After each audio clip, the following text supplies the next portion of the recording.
Shopping mall opening అయితే ఓలే. హీరోనో వస్తే ఎగేసుకొని చూసేటందుకు ఉరకలేదు.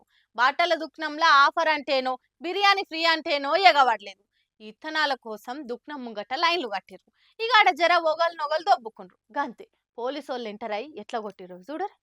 అవ్వ పెట్టది అడక తిననీయదన్నట్టు తయారైంది కదా వ్యవస్థల పనితీరు చూస్తుంటే. కాలం అవుతుందనగానే రైతులంతా దుకాణాలకు వస్తారు. ఎరువుల కోసం ఎదురు చూడకుండా అన్ని స్టాక్ పెట్టాలి. తక్లీఫ్ లేకుండా చూడాలన్న సోయి వ్యవసాయ శాఖలకు ఏడ ఉన్నట్లయితే కనిపిస్తలేదు. కంసే కం మంత్రి సార్లన్న మాట ముచ్చట ఆఫీసర్లకు పిలిచి చెప్పినట్లు కూడా కనిపిస్తలేదు. రాష్ట్రంలో ఏడ చూడు ఇత్తనాల దుకాణాల ముంగట రైతులు పాస్బుక్లు, చెప్పులు, రాళ్లు పెట్టి లైన్లలో నిల్చొని పడిగాపులు కాసే పరిస్థితి ఉన్నది. ఇక ఆదిలాబాద్ లోనైతే పోలీసుల అత్యుత్సాహం చూడుర్రి. ఇత్తనాల కోసం దుకాణం ముంగట రైతులు ఎగబడ్డారు. ఇక పోలీసోళ్ళు ఎంటరై ఎటోల నాటు లాఠీలతోటి దన్నుకుంటూ ఉరికిచ్చిర్రు. ఓ దిక్కు ముఖ్యమంత్రి సారు రైతులకు ఇబ్బందులు రావద్దు, ఇత్తనాల కోసం ఎవ్వరు ఎదురు చూడొద్దు, ఎరువుల కోసం తండ్లాడొద్దు, అన్ని తయారు పెట్టాలి అని చెప్తుంటే కింది లెవెల్ మాత్రం గిట్ల పాడైంది పరిస్థితి. వ్యవసాయ శాఖ మంత్రి ఖమ్మం దాటి బయటకు వస్తలేనట్టుండు. ఇక ఆ శాఖ మీద ఏమన్నా పట్టింపు ఉన్నదా ఎవరికన్నా? రైతులు ఇంత గోసవాడి ప్రభుత్వానికి చెడ్డ పేరు వస్తున్నా చీమ గుట్టినట్టు అన్న అనిపిస్తలేదా సర్కార్ పెద్దలకు అన్న అనుమానాలు వస్తున్నాయి రైతుల గోసలు చూస్తుంటే.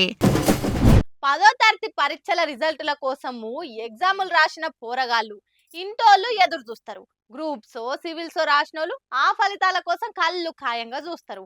ఫేవరెట్ హీరో సినిమా ఎప్పుడు వస్తుందా అని ఫ్యాన్స్ పండుగ చేసేందుకు వెయిటింగ్ చేస్తారు.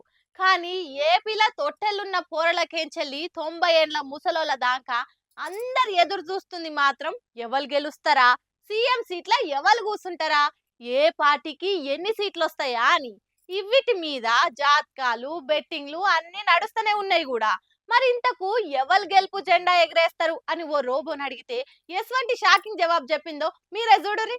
వేల కోట్ల బెట్టింగులు, మేం గెలుస్తామని కొట్లాటలు, 144 సెక్షన్లు, డ్యూటీలెక్కి లాఠీలకు పని చెప్తున్న కాకీలు, టీవీ డిబేట్లు, లీడర్ల హాటు బైట్లు, కసిదీర క్యాడర్ ఫైట్లు, ఒకటనేది AP election result thriller, suspense, violence, political drama with family emotions అన్నట్టు అన్ని జానర్లను జార్లేసి మిక్సీ పట్టినట్టు గిర్రం తిరుగుతున్నాయి. చూసే జనాలకే కళ్ళు తిరుగుతున్నాయి. జూన్ 4 తారీఖు నాడు ఇంకెంత రచ్చుంటుందో, రౌండ్ రిజల్ట్ బయటకు వస్తున్నా కొద్దీ ఎటువంటి రీసౌండ్ వస్తుందో అని ఏపీ తెలంగాణలే కాదు కర్మ రాష్ట్రాలలో కూడా కళ్ళప్పగించి చూస్తున్నారు. ఇక ఇది ఇట్లుండగానే ఊర్ల చౌరస్తాలు, షాయబండ్ల కాయించి పెద్ద టీవీ ఛానళ్ల దాకా ఎవరు గెలుస్తారా, ఎవరికి ఏ పోస్టు దక్కుతుందా అని ముచ్చట్లు ముంగటేసుకుంటున్నారు. మరి ఇక మనసుల ముచ్చట పక్కకు పెడితే ఇయ్యాల రేపు వెరిపోతున్న టెక్నాలజీతోని రోబోలకు అన్ని తెలిసిపోతున్నాయి, తెలివి చూపిస్తున్నాయి. కాబట్టి ఓసారి రోబోని అడుగుదామని దుబాయ్ లో ఓ తెలుగు ఆయన నుండి ఏపీలో ఎవరు గెలుస్తారు, రిజల్ట్ ఎట్లుంటది అని అడిగితే ఏం చెప్తుందో చూడుర్రి. Who is winning elections in Andhra Pradesh? If I knew the answer to that, I would definitely keep it a secret. ఇనరా, అది చాలా సీక్రెట్ అని తెలివిగా చెప్పి తప్పించుకున్నది. దుబాయ్ రోబోలు కూడా ఏపీ పాలిటిక్స్ మీద ఎంత టెక్నికల్ గా మాట్లాడుతున్నాయో చూడుర్రి అని అనుకుంటా ఈ వీడియోని చూసిన వాళ్ళు కామెంట్లు చేయబట్టిరు, షేర్లు చేయబట్టిరు. ఇక